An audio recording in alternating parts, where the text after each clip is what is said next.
No está grabando todavía, esperamos un rato. Muy bien, ahí comenzó. Bueno, vamos a dar inicio a la reunión de hoy día. Tenemos algunos temas bastante interesantes que tratar y que se necesita, yo creo, de mucho diálogo entre nosotros. Así que la idea es que podamos dialogar mucho en las salas y, bueno, continuar con la lectura del extranjero en todo lo que podamos ir como analizando. Entonces, me avisan si es que pueden ver pantalla. Sí, Sí ¿Ven se una ve. rosa? Sí. Sí. Ya, Sí, muy bien. una rosa. Vamos a iniciar por ahí. Entonces, yo les quería presentar hoy día esta imagen tan bonita de estas rosas, flores muy nobles, ¿no?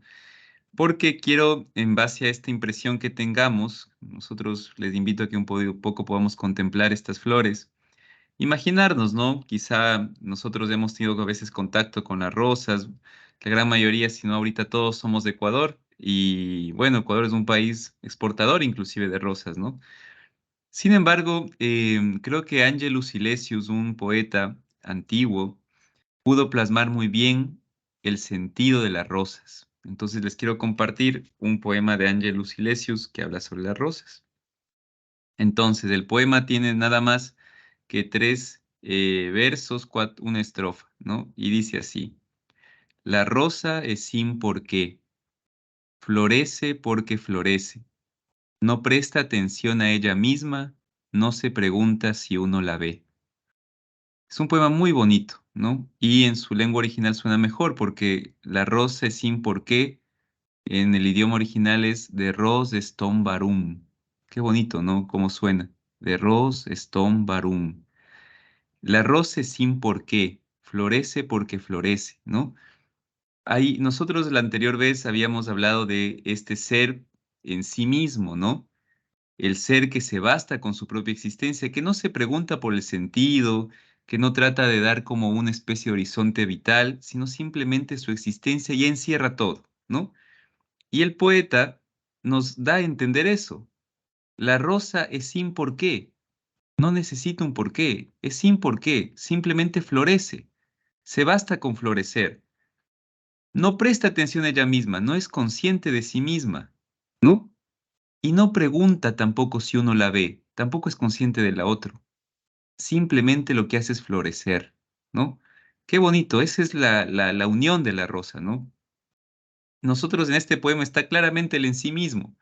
La rosa es sin por qué, ¿sí? Entonces quería empezar por aquí porque quizá nos puede ayudar para iluminar un poco más de estos conceptos que a veces se vuelven un poco abstractos, siguiendo un poco a Heidegger que decía que el arte, la poesía, la música, la pintura, ¿no? Descubren al ser, lo cual la filosofía ha hecho es simplemente ocultar al ser tras palabras. El arte, como la poesía, por ejemplo, devela al ser, lo pone frente a nosotros. Y aquí está, esto es lo que hemos hablado nosotros el día martes.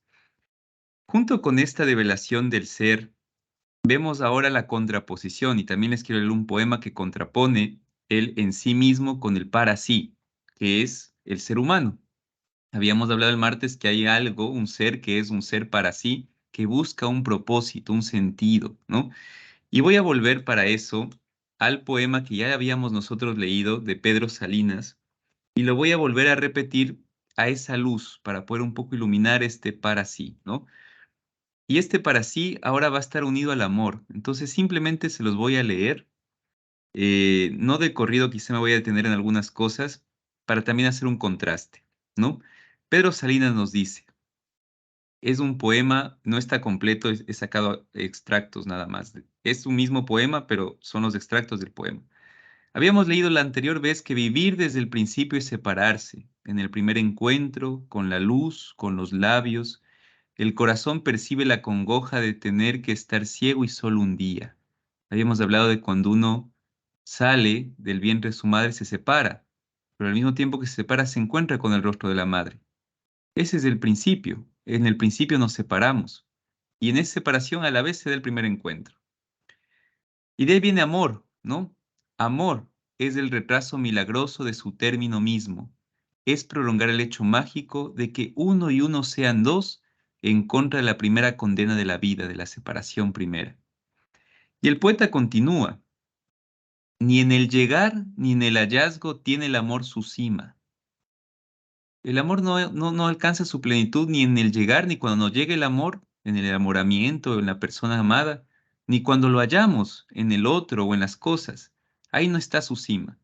Está en la resistencia a separarse, en donde se le siente, desnudo, altísimo, temblando, ¿no? Recordemos parejas que van, por ejemplo, ya unidas 5, 10, 15, 20 años. Quizá uno no lo descubre ya al amor como en la cuestión del enamoramiento, en el fervor, sino en esta resistencia a separarse, en sentir que la otra persona es parte de mi vida, que quiero continuar viviendo con esa persona, que no me quiero separar. Ahí está su cima. Ahí se le ve desnudo, altísimo, temblando. Y la separación no es el momento cuando brazos o voces se despiden con señas materiales. Es de antes, de después. Sin embargo, recordemos que la condición es separarse. Entonces, el poeta nos dice que la separación no es el momento cuando brazos o voces se despiden, sino es de antes y después. ¿Y qué es ese antes y qué es ese después? Nos dice al final. Si se estrechan las manos, si se abraza, nunca es para apartarse. Es porque el alma ciegamente siente que la forma posible de estar juntos es una despedida larga, clara, y que lo más seguro es el adiós, la muerte.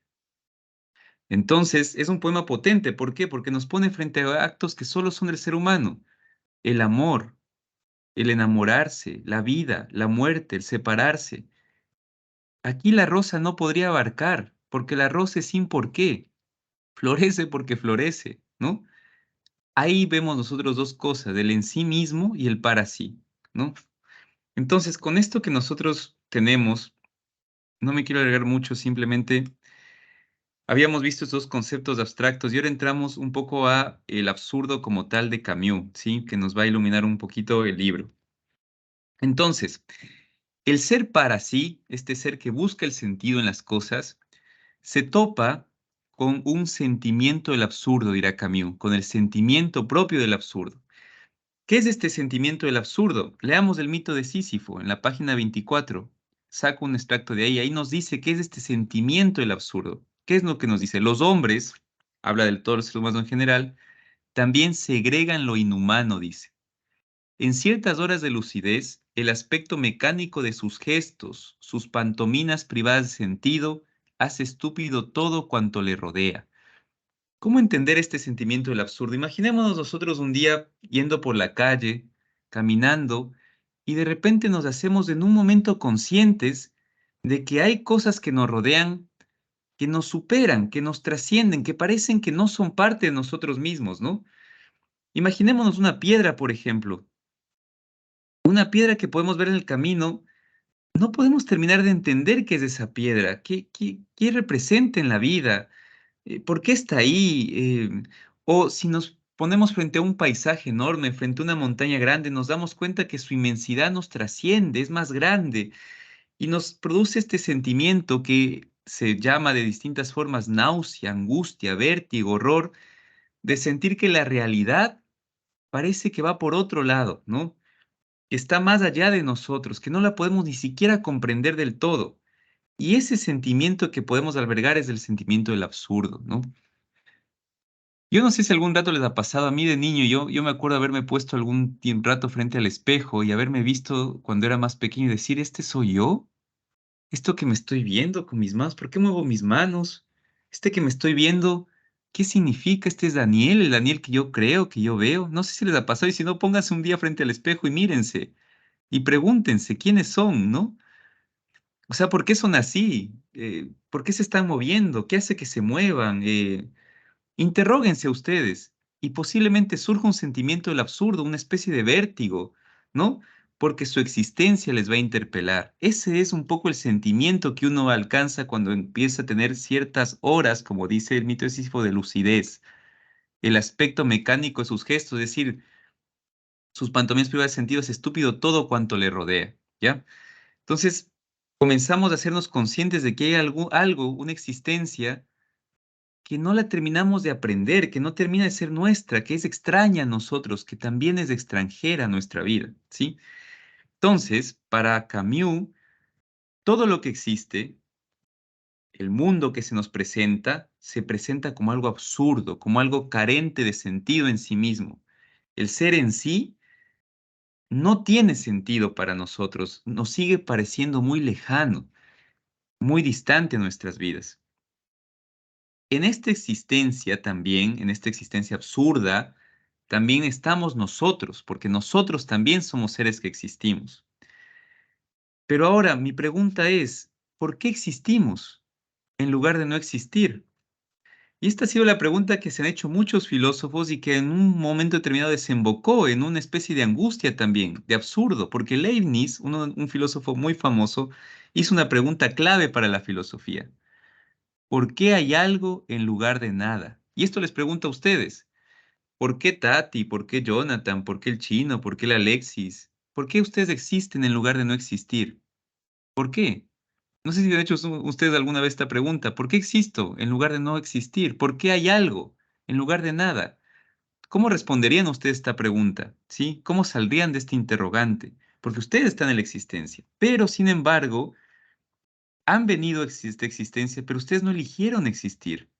No es que por ahí vino Nieves y dijo yo y dije voy a existir y ¡pah! Existió Nieves, ¿no? Por voluntad de Nieves. Ella existió, ¿no? Y aquí quisiera, no sé si Alexis, o no sé si alcanzas a ver este extracto, ¿me podrías ayudar leyendo la página de la 38 a la 39 sobre este sentimiento de no elección de la existencia? No sé si me podrías ayudar, porfis. Sí, sí, sí. ¿Desde cuándo? Desde la cita, por favor. A ver, ¿dónde estamos? Pero yo no elegí existir, entonces me ¿Desde así cuándo, por favor? allá. Cuando considero la corta duración de mi vida, absorbida en la eternidad precedente y siguiente, el pequeño espacio que lleno y aún que veo sumergido en la infinita inmensidad de los espacios que ignoro y que me ignoran, me asusto y me asombro de verme aquí y no ahí, porque no hay ninguna razón para encontrarme aquí mejor que ahí. Y por y porque ahora y no antes. ¿Quién me ha puesto aquí? Por orden y conducto de quién este lugar y este tiempo han sido destinados para mí. Gracias, Alexao. Bien, esta es la pregunta, ¿no? ¿Quién me ha puesto aquí, en este mundo? ¿Por orden y conducto de quién este lugar y este tiempo han sido destinados para mí? ¿Por qué nací en Ecuador, en esta familia? ¿Quién me puso aquí? ¿Sí?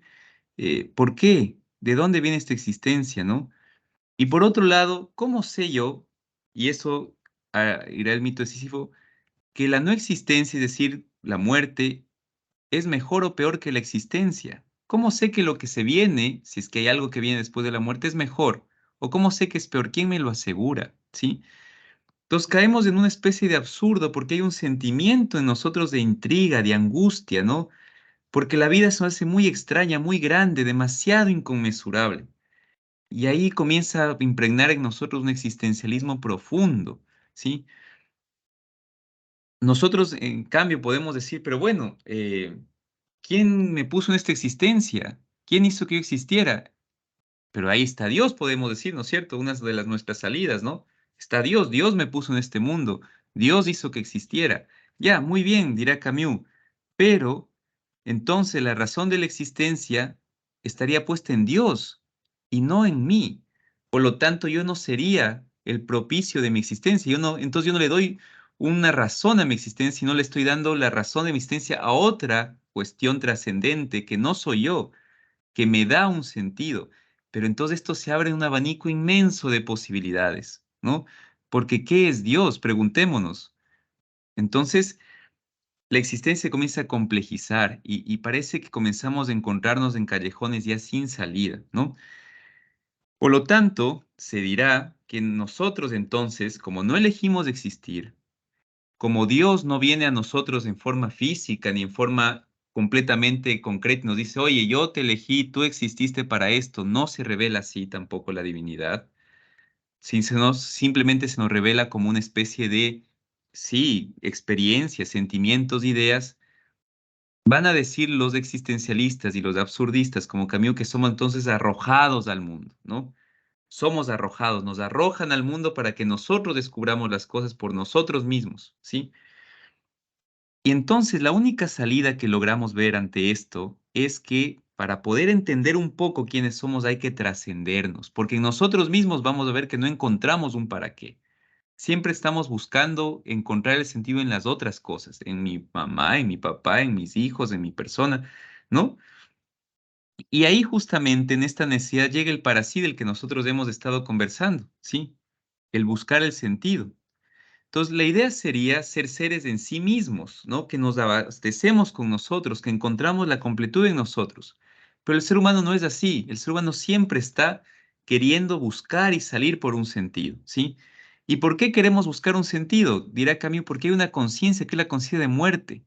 Y eso abarca muchas cosas en nuestra vida. Entonces, hacernos conscientes de eso. En pocas palabras dirán, somos arrojados a la nada. ¿Qué es la nada? La muerte, la no existencia, ¿no? Recordemos, todos los de aquí vamos a morir. O sea, yo dejaré de existir, Alexis también, Nieves, Elisa, Tati, Mayra, todos, ¿no? Algún día no estaremos. Somos arrojados a la nada. ¿Y por qué le llaman nada a los existencialistas? Porque no conocemos qué va a pasar después. Pueden venir las creencias religiosas que ayudan mucho, pero en el fondo, empíricamente, no sabemos qué realmente pasa, ¿no? Incluso dentro de la misma teología hay muchas cosas que se discuten sobre qué es la vida después de la muerte, ¿no? Entonces, ese es ese sentimiento absurdo que nosotros comenzamos a albergar en nosotros.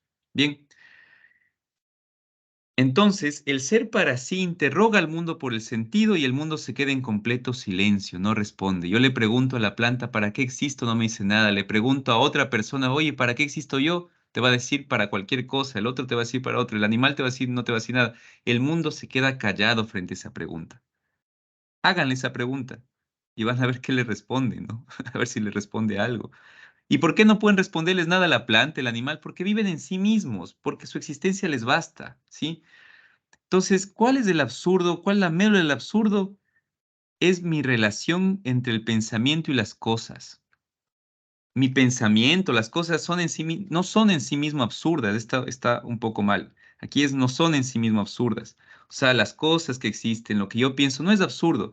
Lo que es absurdo es cuando yo trato de darle un sentido, preguntar, ¿no? Relacionar el pensamiento con las cosas, de interrogar al mundo si tiene esto sentido y el mundo no nos va a decir absolutamente nada. Esa situación del ser humano de querer interrogar al mundo es absurda para Camus. Ahí está el absurdo, porque estamos interrogando a cosas, a seres, a personas que no nos van a dar ninguna respuesta, ¿sí? Pensemos ahora en Meursault, ¿no? Meursault es un hombre que no interroga al mundo, no interroga al mundo. La realidad, los hechos, los acontecimientos que viven no le producen ningún sentido porque comprende que no encontrará nada en ellos. La muerte de la mamá le dio igual, no le dio sentido. Mary no le da sentido, sus amigos tampoco, ¿no? Es de la persona que encarna el absurdo como tal, podríamos decirlo, verlo desde esa perspectiva. Ya después veremos más cosas. Entonces, me quiero quedar simplemente con esta idea y con eso ya cerramos. El absurdo entonces es esta intención que nosotros tenemos de querer preguntar a las cosas por el sentido sin tomar en cuenta que el mundo nunca nos va a dar ese sentido. Y aquí entramos en un contraste, y con esto ya cerramos porque nos vamos a alargar mucho. Frente a esta idea, esta concepción tan, no pesimista del mundo, sino absurda de las cosas, del sentido sobre todo, viene la filosofía del espíritu, que es una salida que nosotros podemos encontrar frente a estos pensamientos. Vamos a ir ahondando en el absurdo del martes también. Simplemente estoy dando como pinceladas y les invito a que lean el mito de Sísifo para seguir entendiendo esto, ¿no? En la filosofía del espíritu, ya nos vuelven a decir algo, ¿no? Es lo contrario esto de la filosofía del absurdo, ojo, ¿ah? Si la filosofía del absurdo nos daba como esta idea, la del espíritu ahora viene como a rescatarnos desde otra perspectiva. Lo que nos dice la filosofía del espíritu es que las cosas en realidad no tienen sentido. Dice, sí, es verdad, el árbol, la planta, todo esto no tiene sentido para nosotros, no nos pueden aportar sentido. Somos nosotros, los seres humanos, que al aprenderlas les otorgamos un sentido. ¿Qué significa esto? Por ejemplo, pongamos el ejemplo de una madre y un hijo, ¿no? La madre no le ama al hijo porque el hijo le dé sentido a ella. no llama por eso al hijo, a la madre al hijo, porque el hijo le aporte algún sentido, sino que amándole, en el acto de amar, ahí le da el sentido a las cosas, ahí le da el sentido al hijo, en el amor, ¿no? No es que primero uno encuentre el sentido en el hijo, porque el hijo en sí mismo no te va a dar un sentido. Es que tú a través del amor le das un sentido para ti a tu hijo, ¿no? Esa puede ser una salida del absurdo. Entonces no amamos porque las cosas nos den sentido. Las cosas no nos dan sentido, sino que amándolas, nosotros les damos sentido a esa existencia de las cosas, ¿no? Entonces, al final, la gran frase que podríamos sacar de esta filosofía es que tenemos nosotros que preferir la vida al sentido. ¿Por qué tenemos que buscar el sentido obsesionadamente? Si necesitamos simplemente buscar la vida, no el sentido. Entonces ya no necesitamos del sentido, porque la vida, el amor, el valor, el etos nos basta, es suficiente. Y eso es un llamado a la simplicidad, es decir, a la sabiduría. Ya no elegimos a los otros por el sentido que nos aportan, sino porque el amor que nosotros damos, porque nos producen vida, porque están más allá del sentido.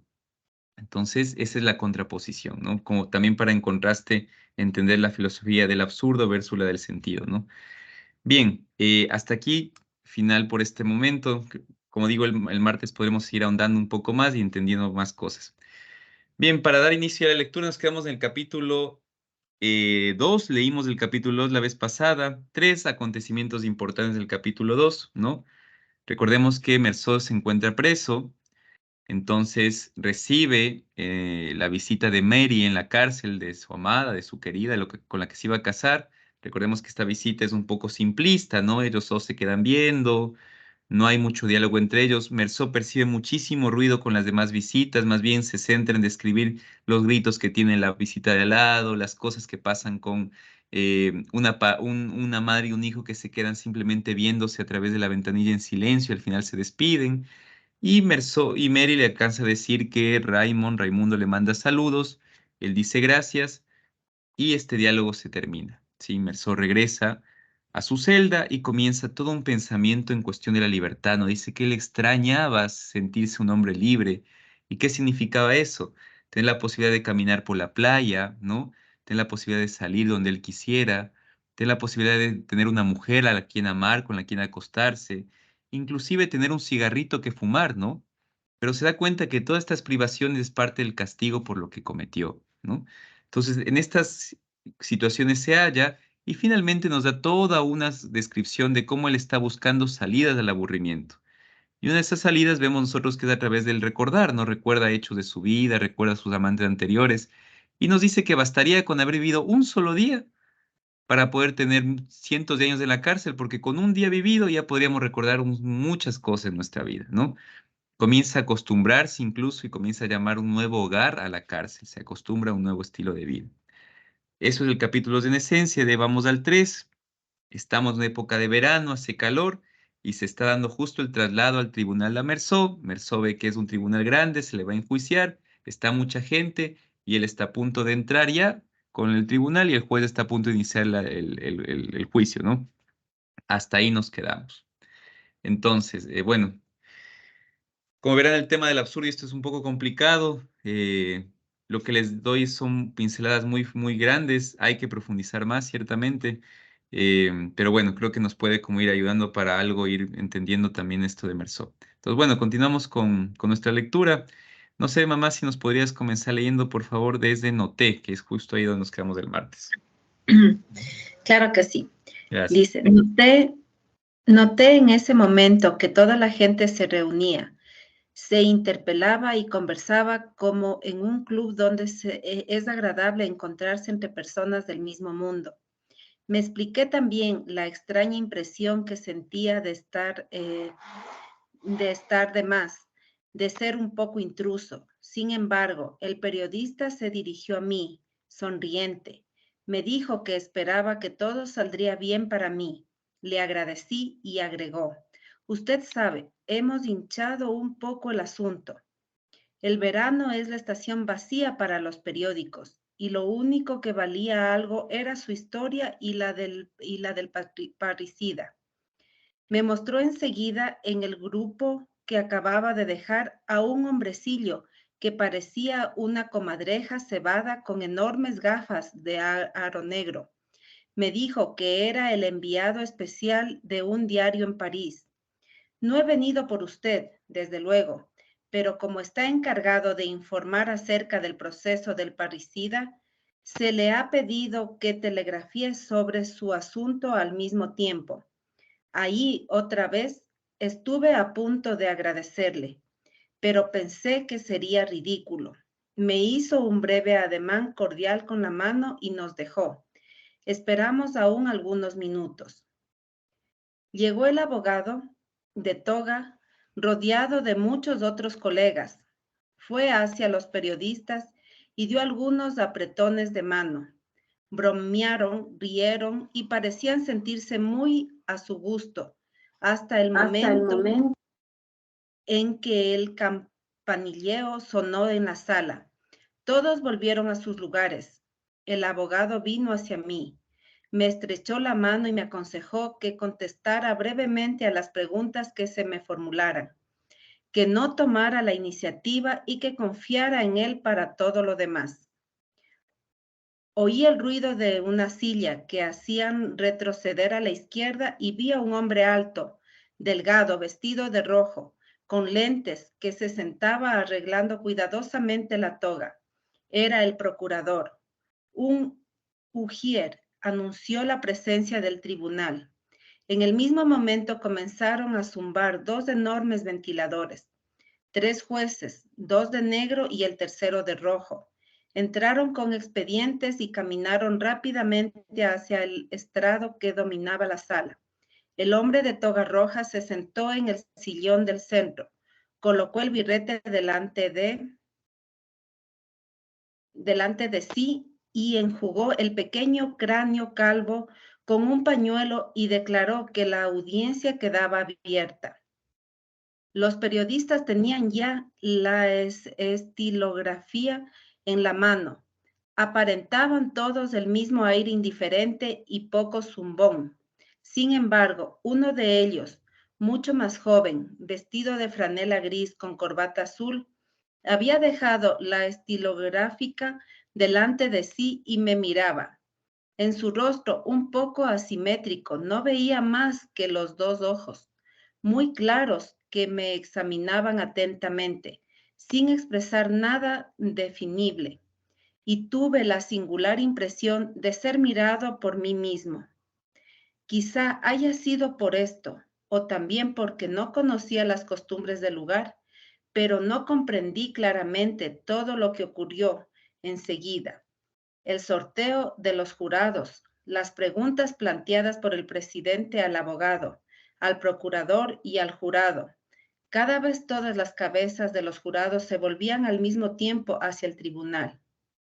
Una rápida lectura del acta de acusación, en la que reconocía nombres de lugares y de personas, y nuevas preguntas al abogado.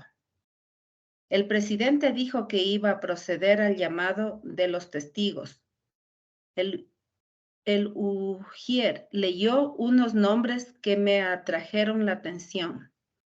Del seno del público, informe un momento antes, vi levantarse uno por uno para desaparecer enseguida por una puerta lateral, al director y al portero del asilo, al viejo Tomás Pérez.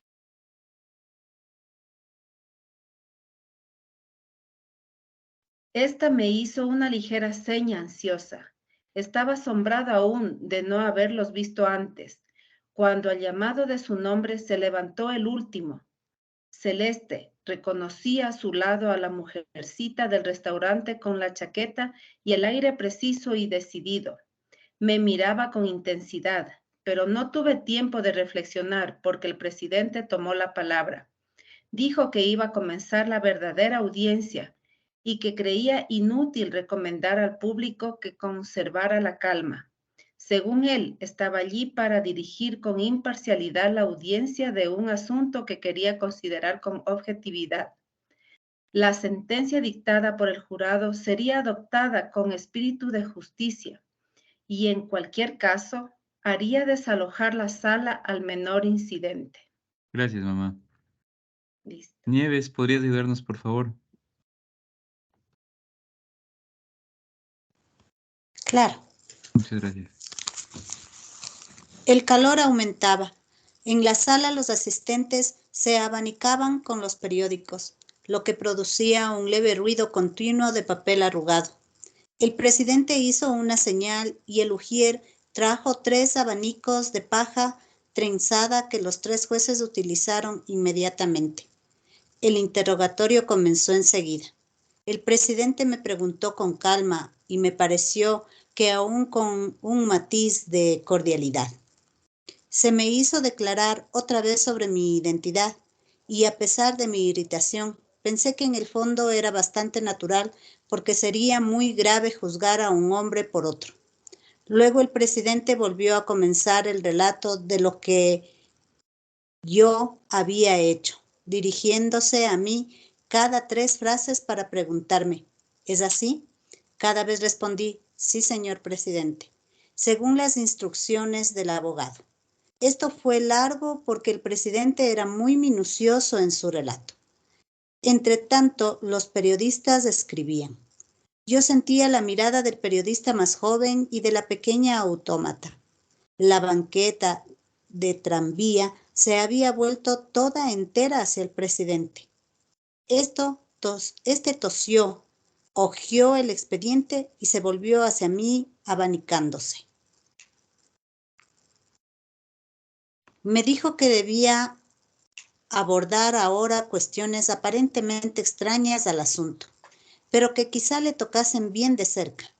Comprendí que iba a hablarme otra vez de mamá y sentí al mismo tiempo cuánto me aburría. Me preguntó por qué había metido a mamá en el asilo. Contesté que porque carecía de dinero para hacerla atender y cuidar. Me preguntó si me había costado personalmente y contesté que ni mamá ni yo esperábamos nada el uno del otro, ni de nadie por otra parte, y que ambos nos habíamos acostumbrado a nuestras nuevas vidas. El presidente dijo entonces que no quería insistir sobre este punto y preguntó al procurador si no tenía otra pregunta que formularme. El procurador estaba medio vuelto de espaldas hacia mí y sin mirarme declaró que con la autorización del presidente querría saber si yo había vuelto al manantial con la intención de matar al árabe. No, dije. Entonces, ¿por qué estaba armado y por qué volver a ese lugar precisamente? Dije que era el azar y el procurador señaló con acento cruel, nada más por el momento.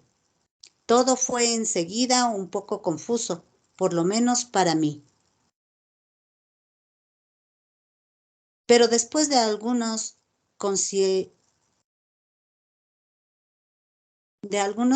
conciliábulos, el presidente declaró que la audiencia quedaba levantada y transferida hasta la tarde para recibir la declaración de los testigos. No tuve tiempo de reflexionar. Se me hizo subir al coche celular y se me condujo a la cárcel donde comí. Al cabo de muy poco tiempo, exactamente el necesario para darme cuenta de que estaba cansado, volvieron a buscarme. Todo comenzó de nuevo y me encontré en la misma sala, delante de los mismos rostros, solo que el calor era mucho más intenso. Y como por milagro, cada uno de los jurados, el procurador, el abogado y algunos periodistas estaban también provistos de abanicos de paja. El periodista joven y la mujercita estaban siempre allí, pero no se abanicaban y seguían mirándome sin decir nada. Me enjugué el sudor que me cubría el rostro y recobré un poco la conciencia del lugar y de mí mismo solo cuando oí llamar al director del asilo. Le preguntaron si mamá se quejaba de mí y dijo que sí, pero que sus pensionistas tenían un poco la manía de quejarse de los parientes. El presidente le hizo precisar si ella me reprochaba el haberla metido en el asilo, y el director dijo otra vez que sí, pero esta vez no agregó nada. A otra pregunta contestó que había quedado sorprendido de mi calma el día del entierro. Le preguntaron qué entendía por calma. El director miró entonces la punta de sus zapatos y dijo que yo no había querido ver a mamá, que no había llorado ni una sola vez y que después del entierro había partido enseguida sin recogerme antes su tumba. Otra cosa le había sorprendido. Un empleado de pompas fúnebres le había dicho que yo no sabía la edad de mamá. Hubo un momento de silencio y el presidente le preguntó si estaba seguro que era de mí de quien había hablado. Como el director no comprendía la pregunta, le dijo: así lo dispone la ley. Luego el presidente preguntó al abogado general si quería interrogar al testigo y el procurador gritó: oh, no, es suficiente. Con tal ostentación y tal mirada triunfante hacia mi lado que por primera vez desde hace muchos años tuve un estúpido deseo de llorar porque sentí cuánto me detestaba toda esa gente. Gracias, Nieves. Mayra, ¿nos podría ayudar, por favor? Claro. Después de haber preguntado al jurado y el abogado si tenían preguntas que formular, el presidente oyó al portero. Para él, como para todos los demás, se repitió el mismo ceremonial. Cuando llegó el portero, me miró y apartó la vista. Respondió a las preguntas que se formularon. Dijo que yo no había querido ver a mamá, que había fumado, que había dormido y tomado café con leche. Sentí entonces que algo agitaba a toda la sala y por primera vez comprendí que era culpable. Hicieron repetir al portero la historia del café con leche y la del cigarrillo. El abogado general me miró con brillo irónico en los ojos. En ese momento el abogado preguntó al portero si no había fumado conmigo, pero Procurador. el procurador se opuso violentamente a esta pregunta.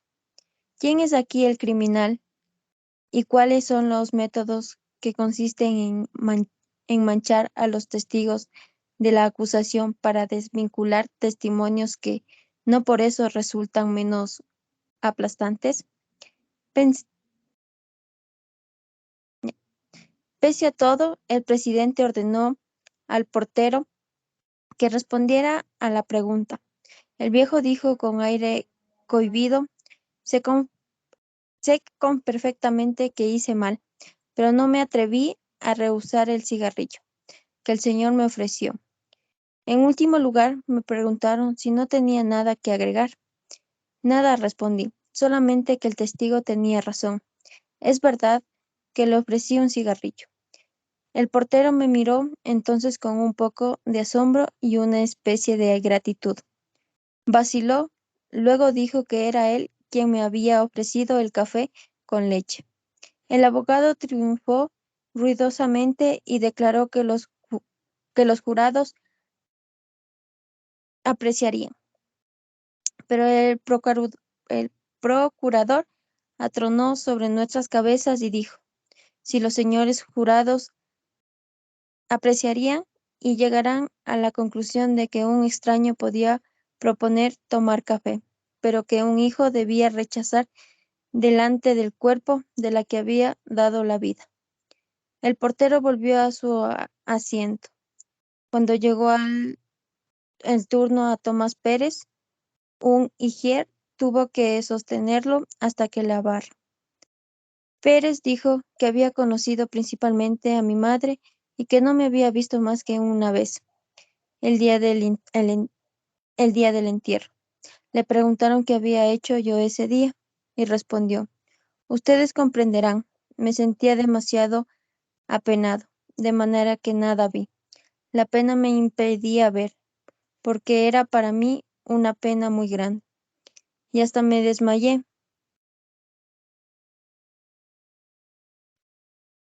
De manera que no pude ver al señor.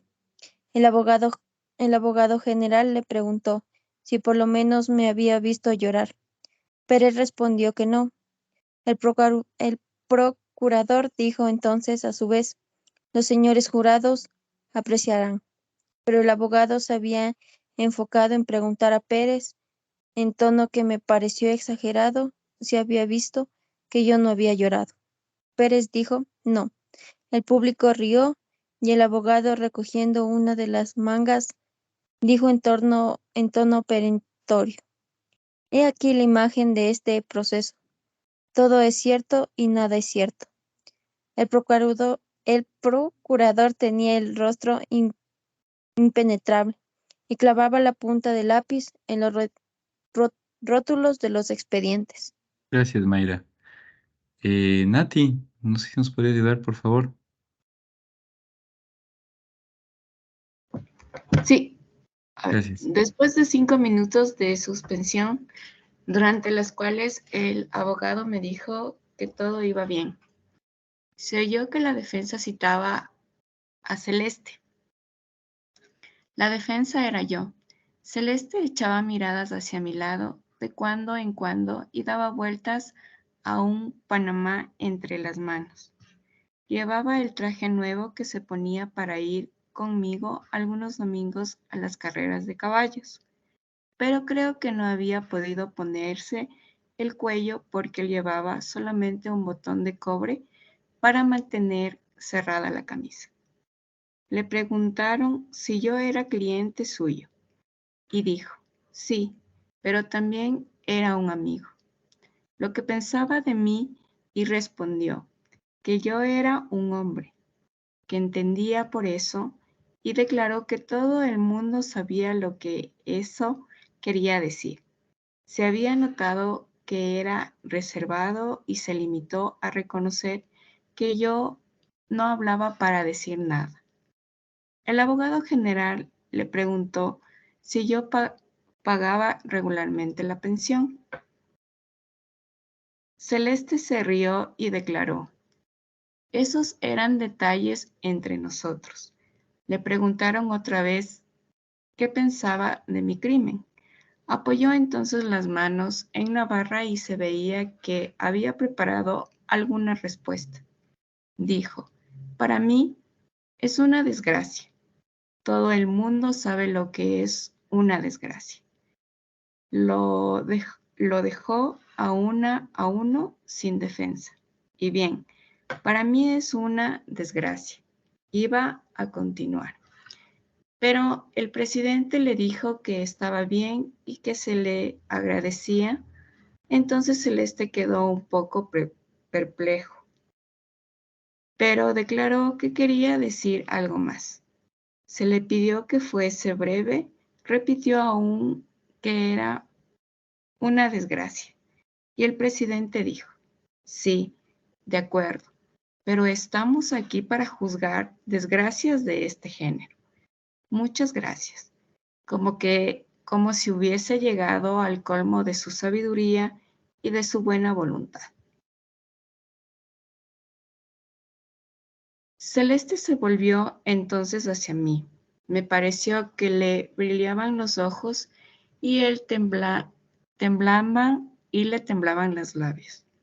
Parecía preguntarme qué más podía hacer. Yo no dije nada. No hice gesto alguno. Pero es la primera vez en mi vida que sentí deseos de besar a un hombre. El presidente le ordenó otra vez que abandonara la barra. Celeste fue a sentarse en el escaño. Durante todo el resto de la audiencia quedó allí, un poco inclinado hacia adelante, con los codos en las rodillas, el panamá sobre las manos, oyendo todo lo que se decía. Muchas gracias, Nati. Chinito, no sé si nos podría ayudar ya con el final ya para terminar esta parte. María entró, se había puesto sombrero y todavía estaba hermosa, pero me gustaba más con la cabeza descubierta. Desde el lugar en el que estaba adivinaba el ligero peso de sus senos y reconocía el labio inferior siempre un poco abultado. Parecía muy nerviosa. Le preguntaron enseguida desde cuándo me conocía. Indicó la época en la que trabajaba con nosotros. El presidente quiso saber cuáles eran sus relaciones conmigo. Dijo que era mi amiga. A otra pregunta, contestó que era cierto que debía casarse conmigo. El procurador, que hojeaba un expediente, le preguntó en tono brusco cuándo comenzó nuestra unión. Ella indicó la fecha. El procurador señaló con aire indiferente que le parecía que era el día siguiente al de la muerte de mamá. Luego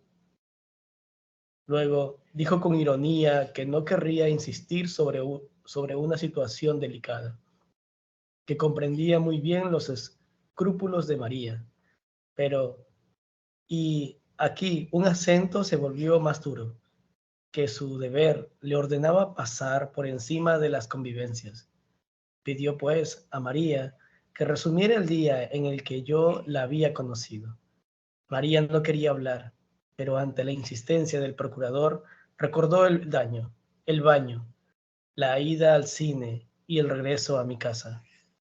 El abogado general dijo que después de las declaraciones de María en el sumario de instrucción, había consultado los programas de esa fecha. Agregó que la propia María diría qué película pensaba entonces. Con voz casi inaudible, María indicó que en efecto era una película de Fernandel. Cuando concluyó, el silencio era completo en la sala. El procurador se levantó entonces muy gravemente y con voz que me pareció verdaderamente conmovida, el dedo tendido hacia mí, articuló lentamente: Señores jurados, al día siguiente de la muerte de su madre, este hombre tomaba baños. Comenzaba una unión regular e iba a reír con una película cómica. No, no tengo más que decir. Volvió a sentarse, siempre en medio del silencio. Pero de golpe María estalló en sollozos. Dijo que no era así, que había otra cosa, que le forzaban a decir lo contrario de lo que pensaba, que me conocía bien y que no había hecho nada malo. Pero el juyer, a una señal del presidente, le llevó a la audiencia, prosiguió. Gracias, Chinito. Muy bien, nos quedamos en la página 76. Estamos realmente a un poquito de terminar. Me lo apunto aquí. Muy bien. Bueno, vamos a compartir unos 10 minutitos, quizá estamos menos, así que los grupos se van a cortar un poco. Les pido darnos 10 minutos más de la hora pactada para poder tener nuestras salas. Bueno, como ven, las cosas se comienzan a poner complicadas. Bueno, siempre están un poco complicadas y estamos en pleno juicio. Quizá eso también irlo contraponiendo con lo que ya hemos leído anteriormente de Mersó. Como saben, es momento de opiniones, de impresiones de lo que nos va dejando la lectura. Muy bien, les voy a enviar a salas. No puedo enviarte, Alexis, no sé por qué, así que voy a entrar a la sala 2 y tú, Alexau, para que te quedes aquí en la sala principal, ¿vale? Vamos entonces. Ok, sí. Vale. Ya saben, los que les salga aceptar, pues acepten para ir, y los que no les sale nada se quedan en la sala.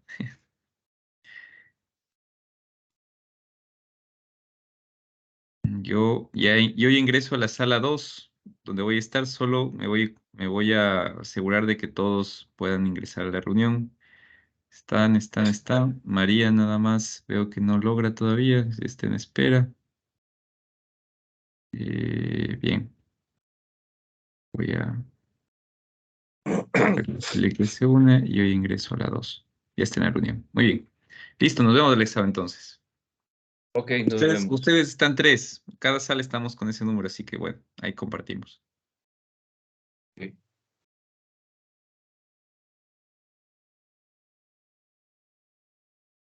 Hola, hola.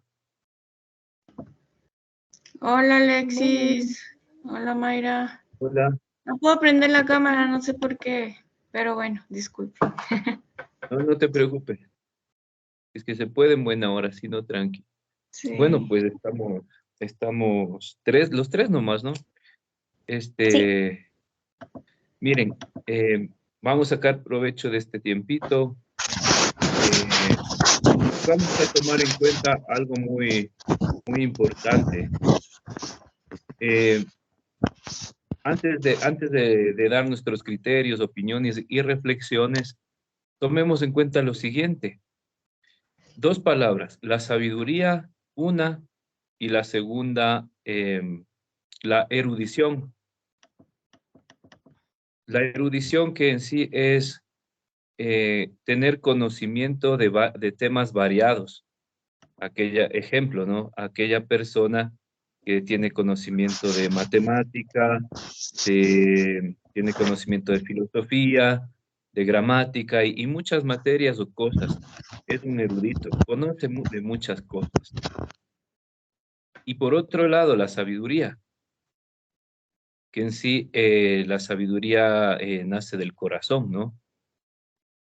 La diferencia, el hombre sabio, aquel que sabe tomar decisiones, incluso en situaciones extremas. Aquel que sabe elegir de dos cosas buenas, la mejor. Teniendo claro estos dos conceptos y estos dos ejemplos, la invitación en esta noche es que en estas salas de reflexión, nosotros nos dejemos guiar por el Espíritu para que de nuestro corazón brote la sabiduría. Quiere decir que en estas salas es el momento propicio para hablar desde el corazón y sin miedo a equivocarse o a decir algo que no es. Nadie aquí somos, como se dice, especialistas en literatura o cosas así, ¿no? Lo que aquí hacemos es profundizar la dimensión existencial del método en donde podemos ser lo que somos y expresar lo que sentimos. La erudición lo dejamos a un lado y aquí nos dedicamos a hablar desde el alma. Para finalizar esta idea, ¿por qué hablar desde el corazón? Porque es la mejor forma de entender al libro y conocernos. Y ustedes, nosotros, cuando expresamos desde el corazón, créanme que con Daniel hemos hecho una evaluación sobre lo que opinan en los momentos de reflexión, comparándole con algunos artículos que se han dado de los diferentes libros que hemos leído. Y déjenme decirles que lo que nosotros reflexionamos, los especialistas literatos que hacen la crítica a los libros, lo mismo lo ponen, pero en palabras ya más técnicas. Entonces quiere decir que aquí hay un alto grado de entendimiento y que lo vamos a expresar. Así que, bueno, conversemos. Adelante.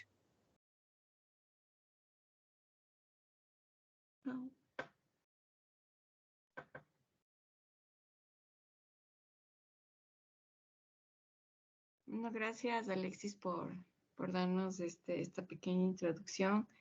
No pude prender la cámara.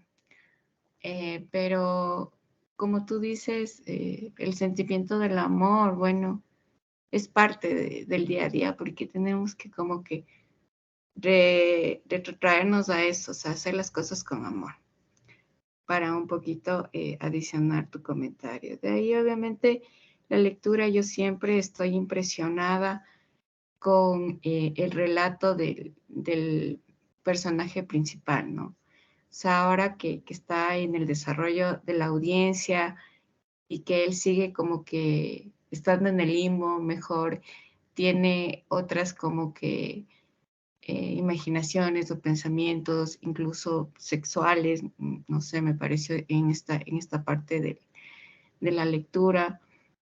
Sigo sin saber efectivamente a qué va a llevar o cómo va a terminar la lectura, pero sí lo que me llama la atención, lo que me impresiona es que el el personaje principal, Resolve, es completamente indiferente a cualquier emoción, ¿no? Porque él como que se fastidia cuando le preguntan de la mamá, cuando dice, es que yo le dejé a mi mamá ahí porque no tenía dinero, porque no tenía a quien le cuide, y entonces ahí también es como que me retrotrae ahora que yo estoy acá en Quito, mis papás están en provincia, sí es como que te llega también a pensar que a veces es como que tú deseas estar con tu papá o cuidarle, apapacharle, etcétera, y ver esto que es real, o sea, que el autor de alguna manera sacó, y puede ser que también pase, ¿no? Que a los papás son como un estorbo, o que tal vez no quieren estar junto a ellos. Entonces eso yo creo que sí es parte ahora del tema social actual, que no sé, este tema de los asilos han crecido, tal vez que estamos en una sociedad que se transforma cada vez, ¿no? Entonces, los valores y los principios que nuestros abuelitos o nuestros padres nos inculcaron, yo creo que sí se van perdiendo, ¿no? Entonces, esta parte sí me hizo reflexionar acerca de la vejez de nuestros papitos, de nosotros mismos incluso, que estamos haciendo para tener una vejez digna y llena de amor, como decías, Alexis. Eso es mi pensamiento. Excelente, Nati. Topas un tema social muy patente, latente en la actualidad, ¿no? El tema del abandono de los ancianos. Eh, Realmente la vida tan acelerada, frenética y sobre todo excesivamente laboral, se puede decir, en donde dedicamos mucho tiempo al trabajo. Ya no nos da tiempo para cuidar ni a los niños ni a los abuelos, ¿no? Entonces viene esto del abandono.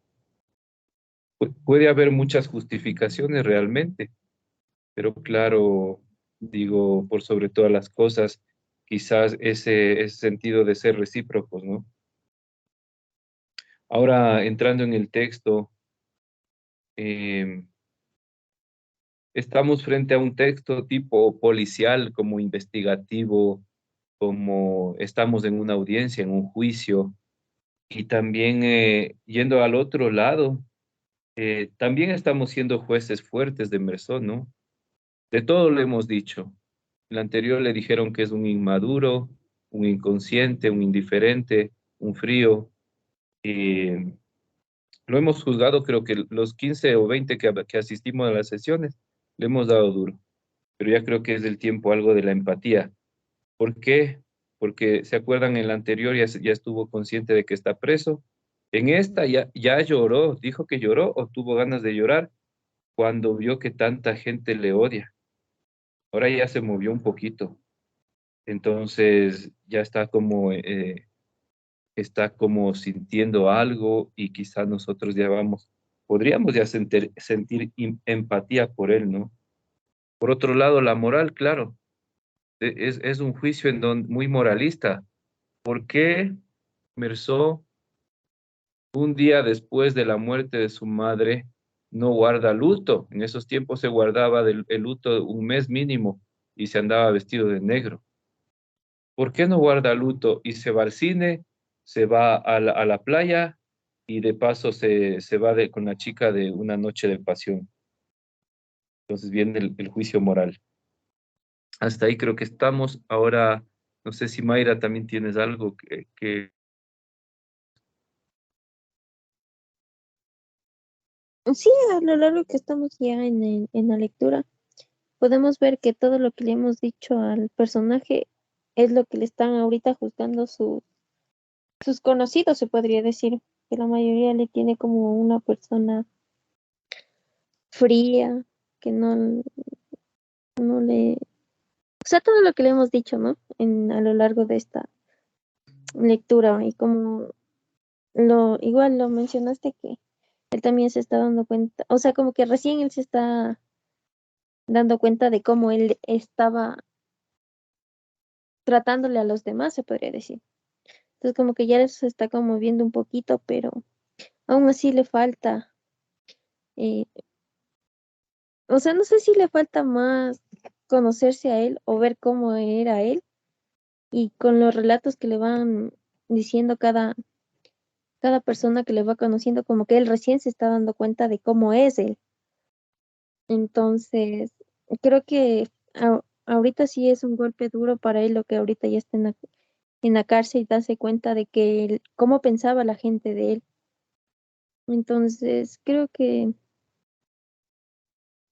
no es tan duro como nosotros pensábamos, pero como lo he dicho siempre, tiene que tener algo detrás él, tiene que tener algo, o algo le pasó, o algo en su adolescencia o en su niñez tuvo algo que le llevó a ser ese tipo de persona que él a lo largo del tiempo no se iba dando cuenta que se estaba volviendo una persona dura, fría. Y con esto del juicio que está en este momento recién como que le está impactando lo que la gente piensa de él. Entonces sí me impactó bastante eso de que él se esté dando cuenta recién, en un momento grave se podría decir. Ujú. Muchas gracias, Mayra. Sí, topas un punto importante y la cuestionas, ¿qué hay detrás de Emerson, no? ¿Qué hay detrás de toda esa actitud? Cuando tú preguntas eso, a mí se me vino algo como que, ¿será que tiene un trauma? ¿Será que tuvo un acontecimiento fuerte que lo traumó en su niñez o en su adolescencia, en donde cortó lazos de afecto con su madre? Posiblemente, no sabemos. Pero sí, definitivamente debe haber algo detrás que le llevó a convertirse en una persona introvertida, silenciosa, contemplativa, porque él contempla lo que pasa, pero no hace nada, no toma decisiones. Quizás es muy tímido. Pero bueno, miren acá en las anotaciones que hice mientras leíamos, em, lo juzgan de parricida.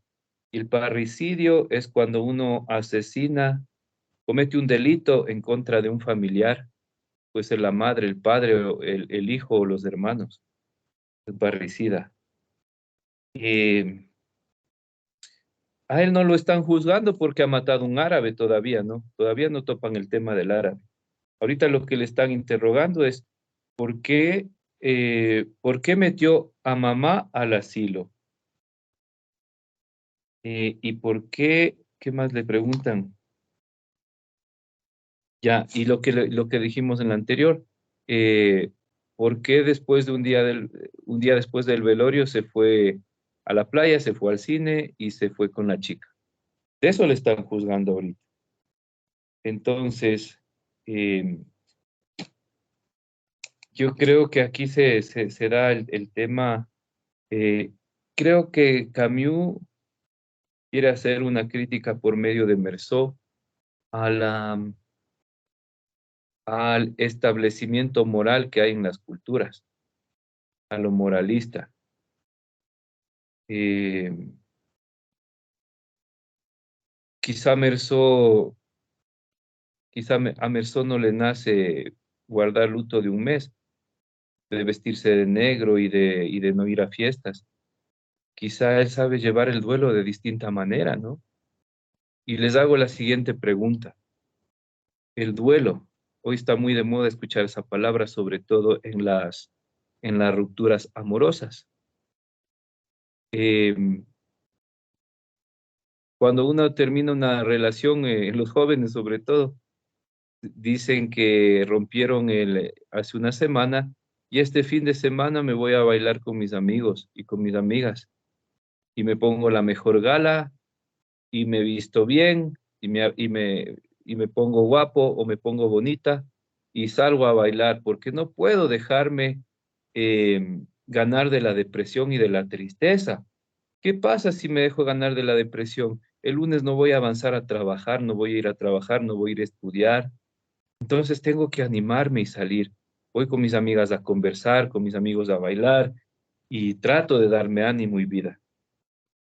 Dentro de ello, en ese duelo entre comillas, de una ruptura amorosa, que puede ser no tan trágico, pero sí cercano al dolor que se siente cuando se pierde a alguien, ¿no? ¿Qué creen ustedes? Les hago la pregunta. Esa actitud optimista, positiva de salir adelante, ¿no será que eso tiene Mersó también? Una actitud positiva de no dejarse vencer. Claro, obviamente el trasfondo de cada persona no lo sabemos, ¿no? Y en realidad, como tú dices, poniendo el ejemplo de las rupturas amorosas, pues, ¿quién no ha sufrido, no? O sea, como que se acaba el mundo y lloras y no quieres salir y así. Se acaba el mundo. Pero ahí está, o sea, nadie más que tú tienes que superarlo, no sé, cambiar tu estilo de vida, cambiar tus costumbres, ponerte fuerte. Y porque nadie más que tú puede sacarlo y puede superar esa parte. Porque yo creo que todas estas cosas que te pasan, incluso las decepciones amorosas, son experiencias. Bueno, ahora ya a mi edad digo, "Chuta, ¿cómo voy a estar llorando?". Pero al fin y al cabo, ahora digo, son experiencias que yo creo que todo ser humano le toca pasar en la vida. Y como tú decías, de eso se trata, ¿no? De poner frente o ver las alternativas que tú mismo te puedas dar para superar esa parte que realmente te puede afectar o de alguna forma te va a trastornarte ciertas cosas que para ti como que lo diste todo y te decepcionaron de una manera terrible. Ya hablo de nuevo como despechada. Pero en tal caso yo creo que sí es bueno darse cuenta que tú poniendo de parte sí lo puedes lograr. Entonces creo que tal vez el autor de alguna manera nos está llevando a este límite, ¿no? A decir que todas las personas tenemos sentimientos, unos podemos ser más como que sensibles y otros como más fuertes, y creo que el Repsol, ¿cómo es este señor que no me sé el nombre? Ajá, tiene eso, ¿no? Ser más fuerte, ser fuerte con él mismo, o sea, ser muy, muy duro. Entonces, tal vez por eso él no expresa todo lo que realmente una persona, no sé, con sentimientos más sensibles, digamos, podemos hacerlo, ¿no? Entonces, yo creo que eso es lo que puedo decir en esta parte. No, excelente aporte, Nati. La verdad que conversando nos vamos acercando y vamos develando este misterio del absurdo, ¿no? Que nos plantean, pero creo que cada vez vamos más cerca. Mayra, ¿qué te parece con este tema que estamos ahora? Yo creo que también depende del tema moral, como lo estaba comentando, porque mm, yo me baso también en lo que las antiguas o las personas antiguas eran, que vivían diciendo del qué dirán la gente, y creo que por quedar bien o ¿cómo se podría decir? O no, que no les vea mal la gente, hacían lo que la sociedad quería o lo que la sociedad quería ver, porque ¿qué era lo típico? Si alguien se moría, todos de negro. Si alguien no se vestía de negro o algo pasaba, ya le veían mal a la persona que no hacía eso. O que típico que decían, ¿no? Se murió algún familiar cercano y ¿por qué baila? Entonces creo que también es por eso que se asustan de Merceau, que las personas de creencias antiguas se basaban en lo que la gente o la sociedad quería ver y no por lo que cada uno siente o lo que quiere hacer. Entonces creo que por eso es que le ven mal en estos momentos a Merceau también, porque, o sea, él quiere vivir su luto, se podría decir, a su manera, y que no quiere verse envuelto en la depresión, creería yo, ¿no? Que él quiere vivir su luto, pero ya de otra manera. O como hoy en día algunos dicen, si me muero ya, ¿para qué lloran? Ya estoy muerto, ¿no? Entonces, mejor sonrían y alegren en que ya estoy en otro mundo. Entonces, no sé, creo que también se basa en estas creencias culturales que algunos aún no pueden salir de ese círculo vicioso, en aparentar o tenerle a la sociedad tranquila, creería yo. Entonces, pienso yo por Sí. ese lado. Genial, genial, Mayra. Topas cosas muy sabias, la verdad, muy de mucha sabiduría. Por ejemplo, eh, desde lo último a lo primero que dijiste, porque me tocó muchísimo esto que dices de que Merzó vive su luto a su manera. Dice un conocido poeta, dice, dejad que los muertos entierren a sus muertos.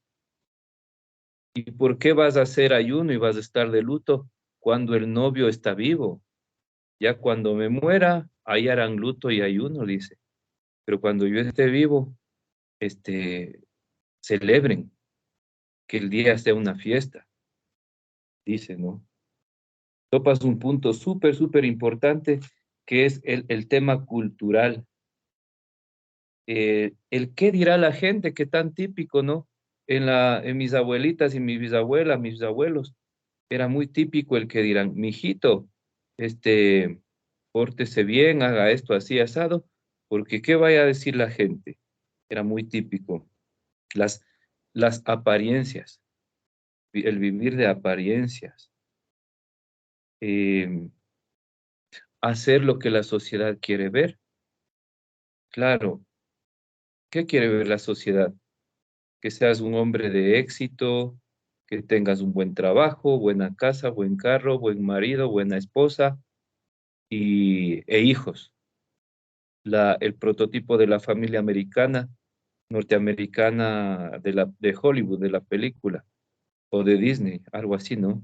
Pero ¿qué pasa cuando la chica tiene 30 años y decide estar soltera y decide viajar por el mundo? ¿Qué pasa cuando el muchacho decide no casarse y no tener hijos? Y, qué sé yo, decide eh, llevar una vida solitaria, ¿no? ¿Qué lo vamos a juzgar? Son cosas que se dan actualmente que salen del estereotipo moralmente aceptado y, y que son muy juzgados, ¿no? Algo, algunos dichos populares que se me vinieron a la mente. Cuando cuando una mujer odiaba a su esposo que ha muerto o a su ex esposo, era un típico que decían, cuando te mueras iré vestida de rojo a tu velorio. Era como salir de esa, porque tú dices que el que no iba vestido de negro, pues ¿qué hace acá, no? Y llegaban al punto en los velorios de contratar a las famosas lloronas, unas señoras que se dedicaban netamente a llorar en los velorios y les pagaban para que llore. ¿Para qué? Para que parezca un velorio, porque mientras más se llore por la persona, más bueno era. Y el que más lloraba por esa persona era el que más le quería. Y entre muchas cosas, el hijo que más lloraba era el que tenía el derecho a la herencia porque él le amaba más que toditos. Algo así, lo culturalmente. No sé si ustedes tienen anécdotas, historias, algo de esto de entre lo moral o cultural de que hemos vivido, ¿no? Que también enriquece mucho. Solo me haces acuerdo la canción del Gerardo Morán. En vida, que tú me quieres, se quejes de muerto, Ajá. ya para que. Tal cual. Exactamente, De acuerdo. exactamente. Y sí, ¿no? Y la canción de Gerardo Morán, en vida quieren, en vida que me quisieran y de muerto No, ya para qué. se acaban de Ahí invitar. estamos. Volvimos. Volvimos. Ya estamos de vuelta. Estamos. Yo no sé si logré Si todos regresaran, sí. Sí, sí, sí. Para la próxima queda. Sí. No, la Ya historia. estamos en la historia, pues, oye. Oye, no, No. no dejaste incompleto, tienes que terminarlo. Claro, ya. No, Qué pero para la bestia, próxima no vale, acabamos la no vale. historia, sí. Lo siento mucho. Lo que pasa es que hoy día no he Ah, estado en la sala principal, entonces no podía mandarles el avisito y que me respondan, pero ya arreglaremos otra vez los problemas técnicos. Em, bueno, yo, cosa personal, he estado muy entretenida en mi sala. Veo que las de ustedes también salen datos muy interesantes, ¿no? Pero bueno, me gustaría que podamos nosotros, yo les voy a enviar un link con una especie de Google Drive donde pongan por favor los que puedan una palabra, una frase, alguna reflexión que les dejó la lectura de hoy día. Me interesaría para un poco recogerlas. No se embalen mucho para que no, una palabra a veces difícil o una frase o una reflexión cortita de 2 líneas, máximo 3, o sea, algo concreto o varias palabras de lo que sacaron en las salas de en grupo. ¿Por qué? Porque me interesaría que la próxima reunión o que ustedes tengan el conjunto, ¿no?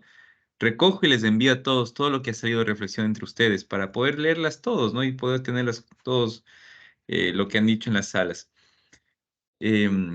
Puntos interesantes para terminar. Se está haciendo un juicio a Merzó. Em, la gente del juicio está tratando de buscar un sentido del por qué tenía esta sangre fría para asesinar, ¿no? Recordemos que Merzó al principio de la narración dice que no hay ningún sentido, que es muy simple, él simplemente mató, no hay que darle más vueltas. No sé si se acuerdan al principio cuando se entrevista con el juez, le dice, pero ¿qué más vueltas? Yo simplemente lo maté y ya está. Los otros buscando un sentido, esta necesidad humana de darle sentido a todo, como habíamos hablado al principio. Em, Analicen el juicio también, ¿no? ¿Está correcto el juicio? Por ahí María nos compartía hoy día que los testigos que están en el juicio no son testigos de la escena del crimen, ninguno. Ujú. ¿Quién estuvo en la escena del crimen? ¿Se está juzgando la acción en torno al crimen? No, se le está juzgando otra vez sobre la madre, sobre su modo de proceder, tratando de quizá encontrar una personalidad psicópata, podría ser, no lo sé, o buscando como darle un... Pero eso se haría en un juicio real. María nos decía que Ujú. no, que puede ser muy fantástico eso, porque uno podría apelar todas las preguntas, o sea, ¿por qué me estás preguntando de la muerte de mi madre? Eso no tiene nada que ver con el asesinato. Claro, Sí, pero eso es cuando lo en un que... juicio no tiene nada que ver y digamos que el otro abogado dice que no va, ¿para qué viene la pregunta? El abogado de la fiscalía lo que dice, sí, va porque estamos haciendo, es como que le tratan de decir al jurado, tratan de ver la personalidad que tiene El que perfil ver con eso. psicológico. Exactamente. Entonces, así el abogado defensor que diga que no cabe la pregunta, la fiscalía le dice al juez que sí y le dice el fin de la pregunta. Y si el juez dice, bueno, creo que sí es interesante ver ese fin, le da paso a la pregunta. Si para el juez le dice, no, para mí no me parece que debería, no le dan en la vida real. Eso pasa mucho en Estados Unidos. Claro, sí. Pero en ese caso, pero en ese María. caso, o sea, yo diría, ¿no? O sea, en ese caso, yo como abogado de la defensa diría, o sea, ¿quieren saber los rasgos de personalidad de mi cliente? Entonces hagamos una pericia psicológica. Porque el abogado es abogado y el juez es juez. Y nadie más podría decir de manera técnica y de manera profesional qué rasgos de personalidad tiene una persona si no ha estudiado eso. Porque yo puedo pensar lo que sea, pero no voy a entender porque no estudié eso. Entonces, definitivamente para mí, eso se resolvía con una pericia psicológica y nada más. Nadie más podría hablar del tema. Sí, eso es verdad lo que dice María en realidad, porque no, los que están ahí en el jurado no son psicólogos, no son expertos en la materia como para hacer ese análisis. Pero bueno, en fin, es también la ficción, ¿no? Recordemos que estamos en literatura, nos puede enseñar, yo eso les compartí en el grupo, algunos amigos que estudian abogacía me han dicho que estos casos se usan y que el caso de Merzó a veces se analiza en las clases por eso, por el juicio que se le hace a Merzó, pero bueno, por otro lado, Es una... por otro lado, recordemos que nosotros sí asistimos como testigos a la escena. O sea, sí estuvimos nosotros en la escena. Nosotros sabemos un poco qué pasó. Quizás si ustedes tendrían que dar testimonio, ¿qué dirían? ¿Cómo lo juzgarían? Ustedes podrían dar un juicio, ¿no? Un veredicto. Ustedes vieron toda la escena. Vieron que es el calor, que es como la luz lo que le hace asesinar. Es eso realmente, ¿no? Más allá de lo que está pasando ahorita, ustedes digan, ¿qué le hizo matar al árabe?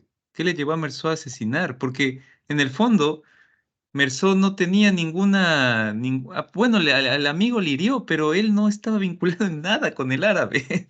O sea, más sentido hubiera tenido que al que le hirió le matara, pero él, por eso es tan absurdo el juicio. Bueno, en fin, Alexa, y vamos cerrando porque esto se puede alargar y nos vamos toda la noche aquí hablando de Merzó. No, sí, sí, muy emocionante mi sala también. Uy, perdón, solo compartir algunas cositas interesantes. Que estamos ante un juicio moralista, ¿no? Acorde a la cultura y a la época. Claro, ¿cómo va a ser posible si en esa época, cuando moría alguien, había que guardar luto de mínimo de 30 días y vestirse de negro los 30 días? ¿Y cómo se va al cine, se va con la chica y se va a la playa? Un juicio moralista totalmente. Le están juzgando acorde a lo que piensa la gente, la cultura de ese entonces, ¿no?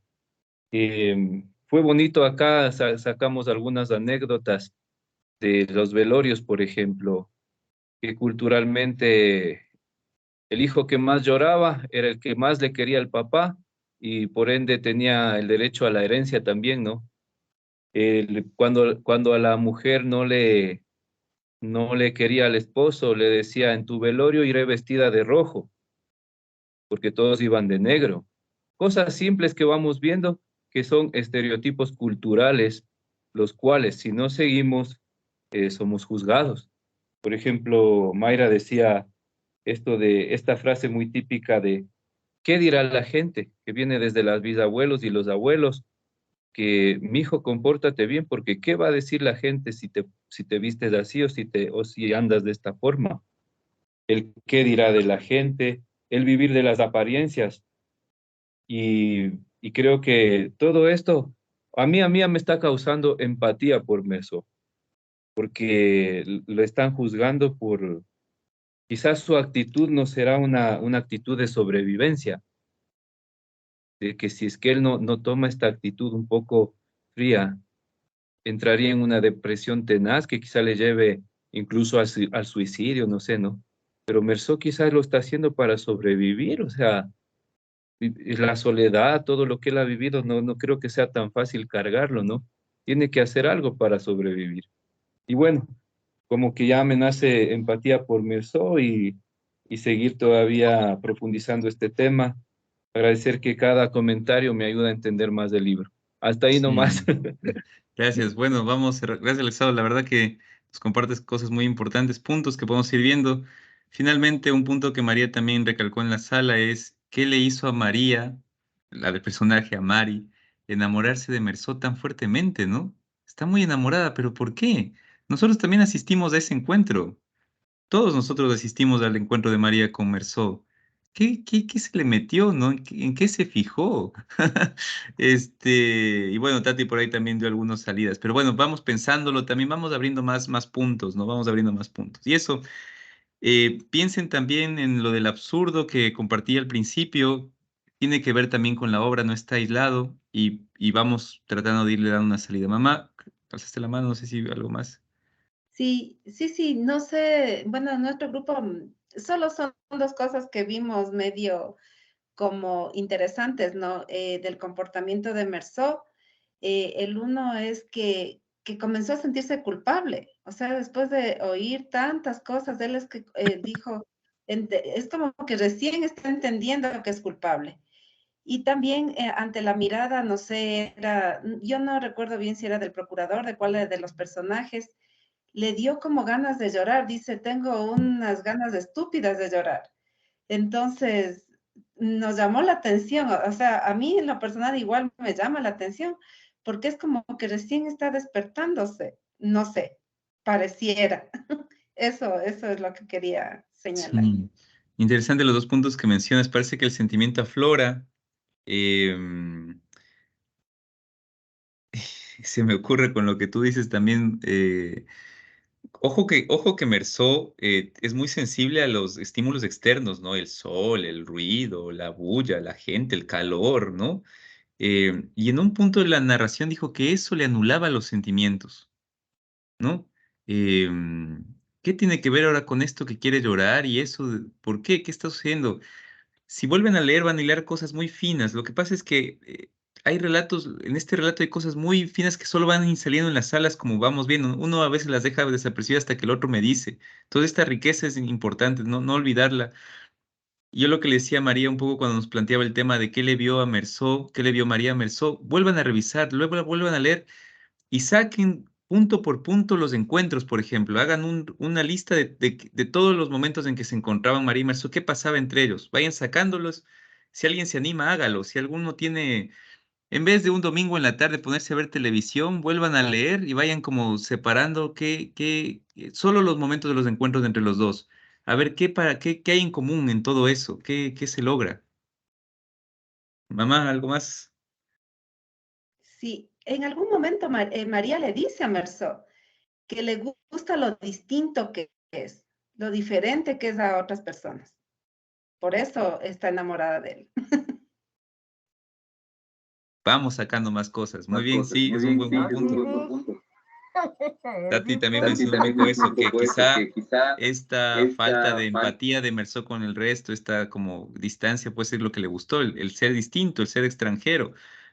Eh, yo me animaría en el producto final, en la parte actancial, que alguien se anime a escribir que la relación que tuvo Mersó de niño con su mamá, o que se pongan inventario, que sé esto que tú mencionas, ¿no? El amor de María, la versión de María.